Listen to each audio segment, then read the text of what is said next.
Трагедија во македонска приватна болница.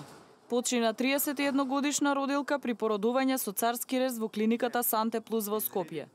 При ставање на целосна анестезија и се затвориле дишните патишта, па така почнала целата борба на лекарите за спасување на родилката. Час и половина се обидувале да ги ослободат дишните патишта и да ја вратат во живот, но таа добила застој на срцевата работа, па лекарите употребиле дефибрилатор. После 30 минути го извадиле бебето од утробата на мајката, која исто така останало без кислород.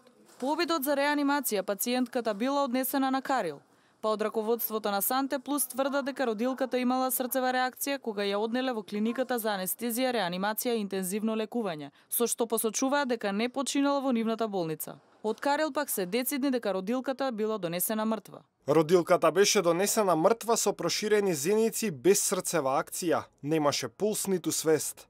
Ние пристапивме во реанимација повеќе од очај. Немавме информација што се случувало во болницата претходно, но по 1 час и 10 минути се откажавме бидејќи пациентката не покажа никакви знаци на живот во ниту еден момент. Од Санте Плюс вела дека родилката сама потпишала да прими целосна анестезија, иако и била понудена друга опција.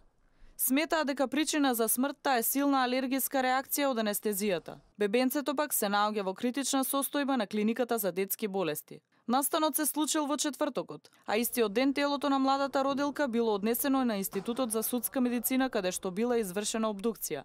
Ден потоа е погребана во родниот град. Починатата е кичевчанка, познат стоматолог која за прв пат останала бремена после лекување од стерилитет, а одлучила да се пораѓа во Санте Плюс, каде што претходно не била ниту лекувана, ниту следена претходно. Од Министерството за здравство информираа дека за овој случај е формирана посебна комисија која ќе истражува смртта на родилката.